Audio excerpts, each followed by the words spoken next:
It's been about 3 weeks now since Charlie Kirk was murdered, and I've had, like everyone else, I've had time to reflect on it, to think about it, and to look back over a lot of his past videos and the things that he said, the things that he stood for, the things that he accomplished. And one thing stands out to me that I think is really just at the core of what happened and why he was murdered is just the fact that we have an entire society, we have fostered a culture that is no longer capable of hearing something they don't agree with.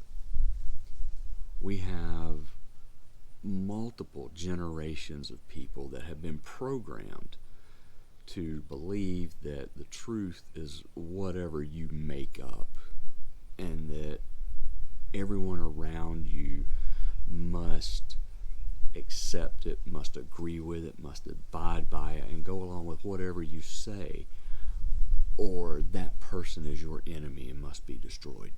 That person hates you. That person is whatever, racist, bigot, whatever.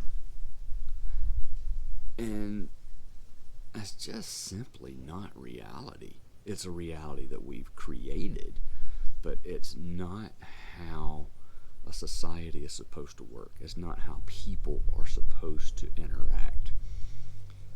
And in a culture where people can no longer have debates, in a culture where people can no longer hear things that they don't agree with or hear someone else's opinion,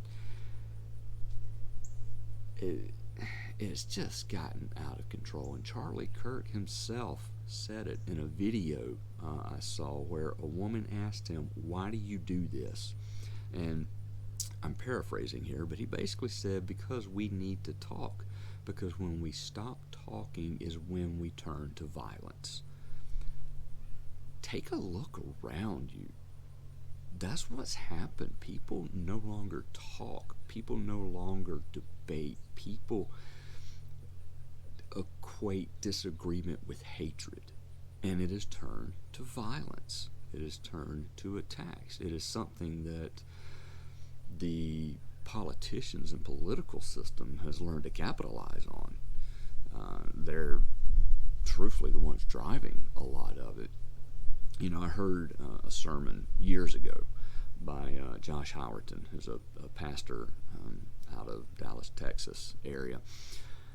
And he said something along the lines of 50 or 60 years ago, Democrats and Republicans were friends that just had different ideas about how things should be handled.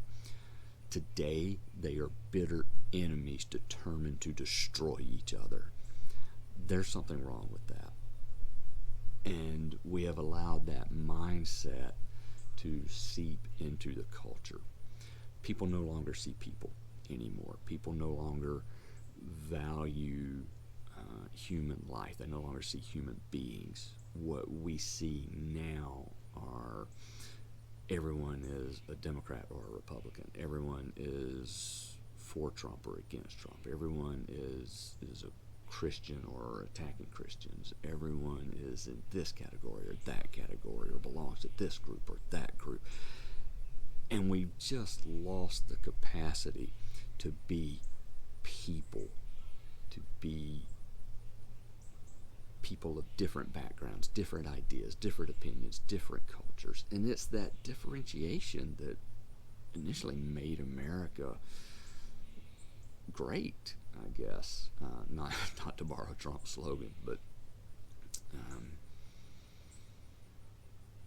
yeah, it's getting bad, and it's going to get worse. And you, as a father, have an obligation. You have a duty to your children to raise them differently than that.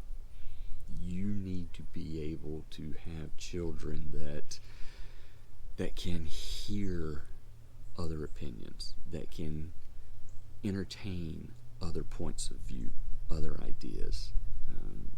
You need to have raised children that have the ability to take criticism without, launching a cancel campaign and having to go to their safe space to cry.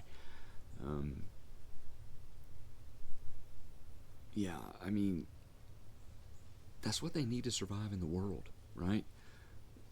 Every job review is not going to be fantastic and glowing. There are times where they're going to be told you made a mistake. There are times where they're going to be told you were wrong. There are times where they're going to be told you should have done that differently. And they need to be able to hear that, to understand that, and to take it as constructive criticism and learn and grow from it and become better, not as a hate-filled attack, which is what we have today. I want to leave you with something that I thought was really interesting. It's a clip from the LA Times where they interviewed Arnold Schwarzenegger and asked him what he thought about Charlie Kirk, his murder.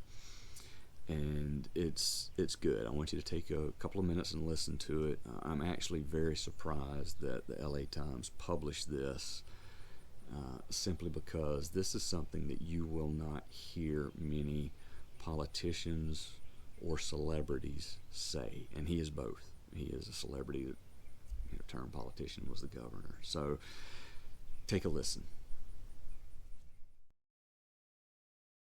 I was very, very upset that someone's life was taken because they have a different opinion. I mean, it's just unbelievable. I mean, this was a great communicator, a great advocate for the right, for Republican causes.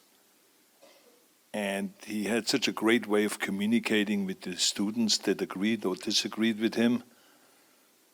And I just thought about, it's a human being, a human life is gone. And he was a great father, a great husband. And I was thinking about his children. They will only be reading about him now, instead of him reading to them bedtime stories. Since then, there are endless amount of debates about how do we stop this. But we have to acknowledge that the cause of all of this is the social media companies that are dividing us, the mainstream media companies that are dividing us, the political parties, the Democrats that are dividing us, the Republicans that are dividing us. So we're getting hit from so many different angles. And we have to be very careful that we don't get any closer to that cliff. Because when you fall down that cliff, down there is no democracy. People always say, well, what can I do? I'm just an individual.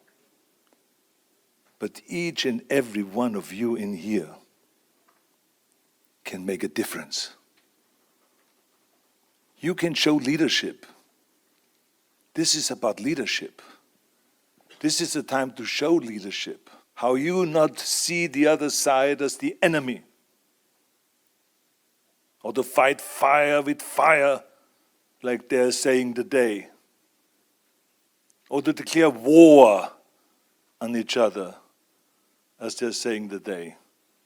You can show leadership and you can get together and be this example. Because remember, the people power is the ultimate power.